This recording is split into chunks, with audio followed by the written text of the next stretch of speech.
안녕하세요. 좋아요 누르는 거 잊지 않으셨죠? 바람난 사연 지금 시작합니다. 언니 미안해. 이제부터 형부는 내 남편이야. 언니 남편이 아니라고. 괜찮겠지 생각했지만 절대로 괜찮지 않았어요. 형부를 향한 내 마음이 좀처럼 사그라들지 않고 있답니다. 저는 현재 이혼한 50대 돌싱이에요. 솔직히 이 나이에 재혼하면 뭐 하겠어요? 그냥 혼자 편하게 사는 게 낫지. 하지만 이상해요. 다른 남자들에겐 이성으로서의 관심이 하나도 안 생기는데 유독 형부만 보면 왜 이렇게 심장이 떨릴 정도로 마음이 가는지 정말이지 환갑을 바라보는 나이에 주책 맞을 정도로 형부를 향한 마음은 좀처럼 사그라들 줄 몰랐죠. 간혹 언니 집에 갈 때면 형부가 있는 게 너무나 좋았고 형부가 없으면 너무나 섭섭하고 서운했거든요. 형부와 언니에게 이런 내 마음을 들킬까봐 무섭기도 했으며 어떻게든 잘못된 이런 마음을 바로잡아 보려고 했었지만 좀처럼 쉽지 않았답니다. 그래서 그런가 항상 형부를 너무나 좋아하게 되었네요. 그런데 하지만 뭐 어쩌겠어요? 이미 형부는 언니의 남편인걸. 제가 언니의 남편인 형부와 뭘 어떻게 하겠냐고요. 마치 뒤늦게 정신이 든 것 같이 언니를 위해서라도 형부를 안 보고 산다면 형부를 향한 마음을 접을 수가 있을 것 같았거든요. 그래서 한동안 언니네 집도 안 가고 그렇게 지내왔는데 하지만 형부를 향한 마음은 좀처럼 사그라들 줄 몰랐답니다. 그러던 어느 날 언니에게서 연락이 왔어요. 요즘 왜 이렇게 연락도 없고 놀러오지도 않냐면서 오랜만에 자기네 집에 좀 와줄 수 있냐는 연락이었죠.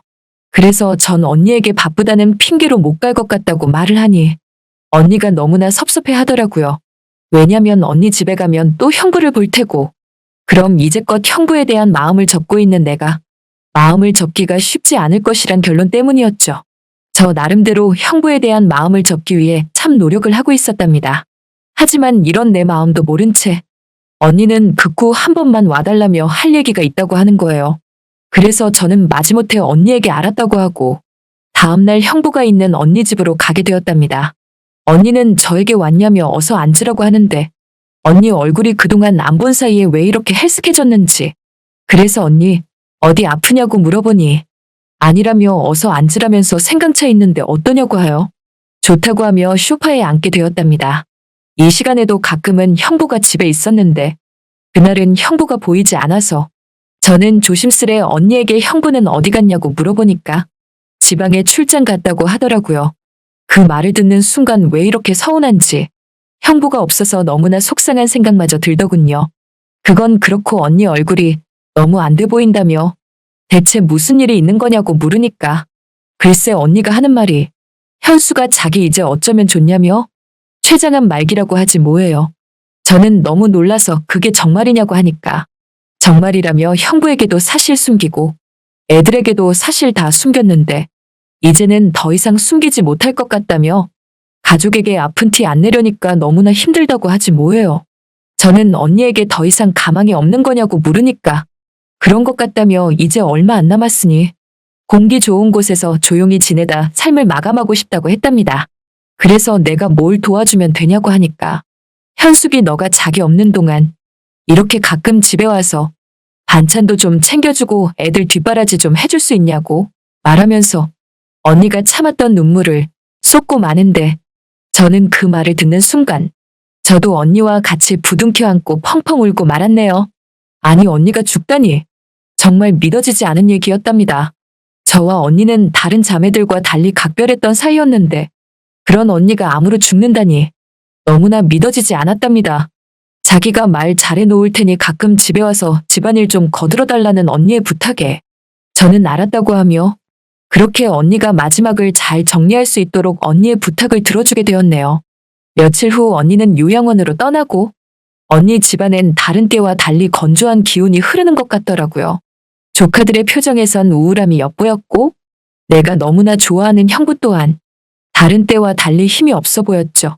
언니는 가족들에게 다 터놓고 요양원으로 떠난 듯 싶었답니다. 저는 언니의 부탁이기도 해서 언니가 없는 동안 언니 집 집안일을 거들어주기 시작했답니다.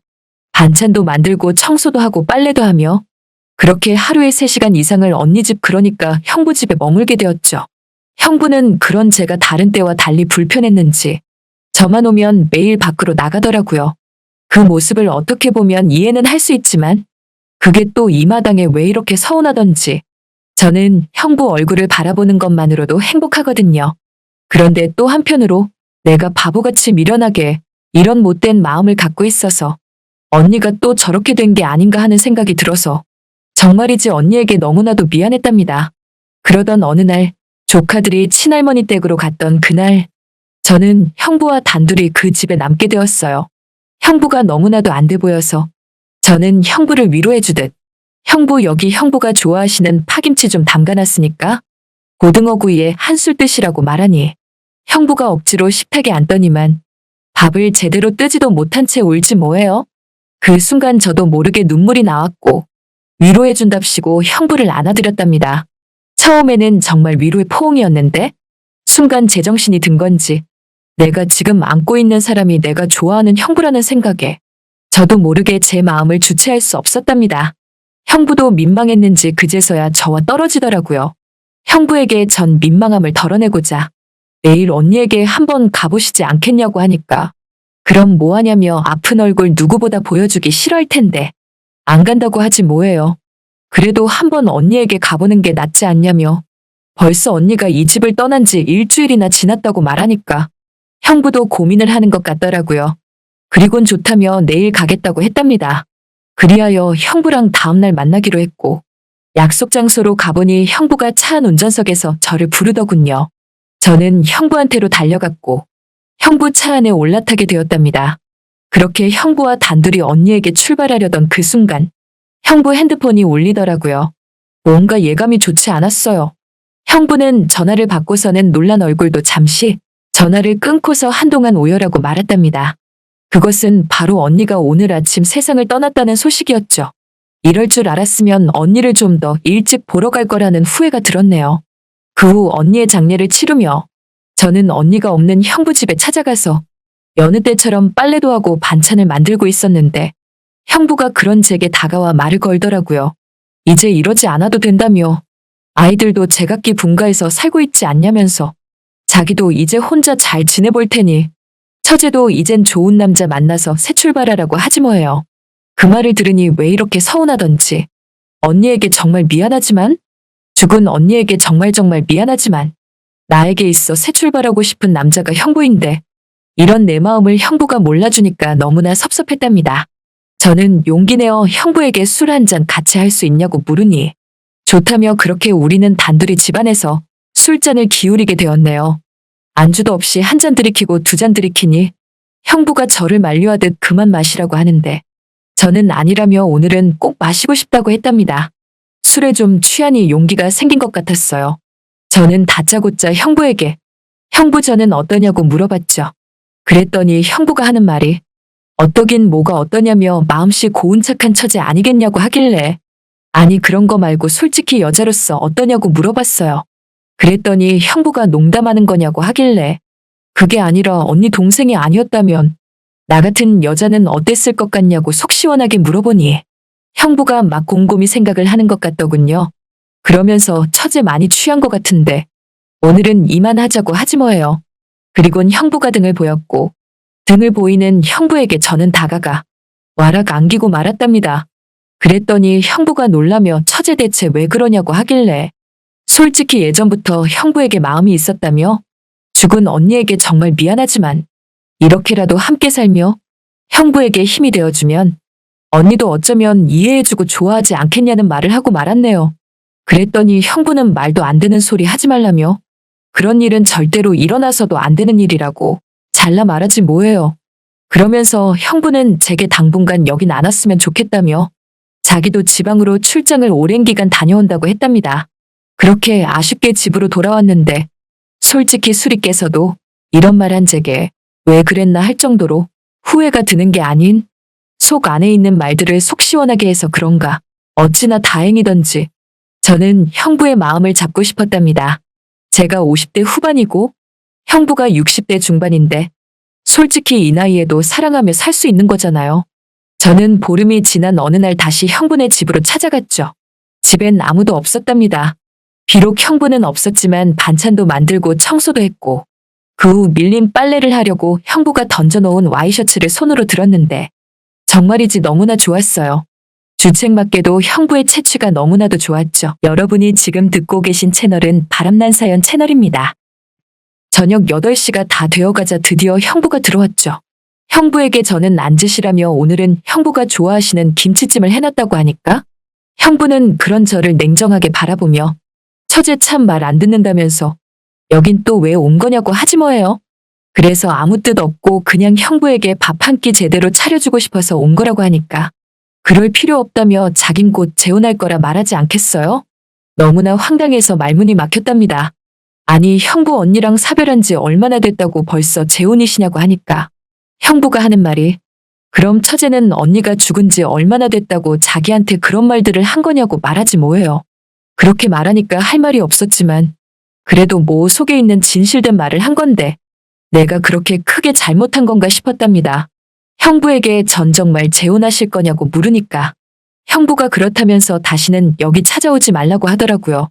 그렇게 하여 전 형부를 찾는 일도 형부네 집에 가는 일도 없게 되었답니다. 그렇게 한 달 동안 형부에 대한 내 마음을 정리해 보려고 했지만 좀처럼 쉽지 않았어요.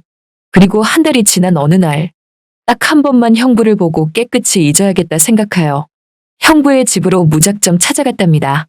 저는 형부가 없는 사이 예전처럼 빨래도 하고 반찬도 만들며 시간을 보내고 있었죠.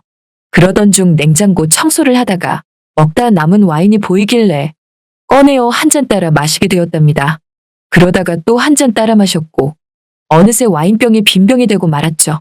그 후 왜 이렇게 졸리던지 순간 잠이 들고 말았네요. 시간이 얼마나 지났을까요? 밖이 어두워진 느낌이 들었습니다. 그 순간 누군가 내 옆에서 흐느끼는 게 느껴지더군요.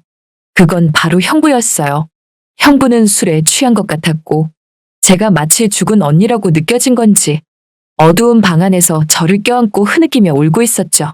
그때 알았어요. 형부 재혼한다는 거 다 거짓말이구나 하는 걸 말이죠. 다음 날이 되어 저는 먼저 일어나 된장찌개를 끓이고 있었는데 그때 형부가 일어나더군요. 형부는 제게 처제가 또 웬일이냐고 하길래 형부에게 된장찌개만 끓여주고 가려고 했다고 하니까 형부가 하는 말이 설마 어제 그 방에 있던 거냐고 묻지 않겠어요?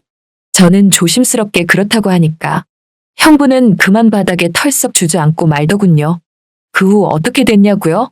사실 형부랑은 재혼은 할 수 없는 처지인 거 다 아시잖아요. 아무리 언니는 죽고 없다지만 이게 도덕적으로도 그렇고 이루어질 수 있는 사랑이겠냐고요. 그냥 지금처럼 가끔씩 형부네 집으로 찾아가 빨래도 해주고 같이 밥도 먹으며 시간을 보내고 있답니다. 또 모르죠. 그러다가 내가 정말 마음에 드는 다른 남자가 나타날지도. 그땐 아마 형부가 뒷전이 될 수도 있겠다 생각했지만 왠지 그런 남자는 안 나타날 것 같다는 생각이 든답니다. 제게 있어 형부는 그 어떤 남자보다 너무나도 젠틀하고 멋진 그런 사람이니까요. 형부가 말은 잘 안 하지만 형부 또한 저를 바라보는 마음이 예전 같지 않고 뭔가 더 저를 애틋하게 느낀다는 생각이 드네요. 이루어질 수 없는 사랑이라고 하지만 느지막이 편견을 깨고서 이루어지면 더없이 좋을 것 같다는 생각이 든답니다. 먼저 간 언니에겐 너무나 미안하지만 말이에요.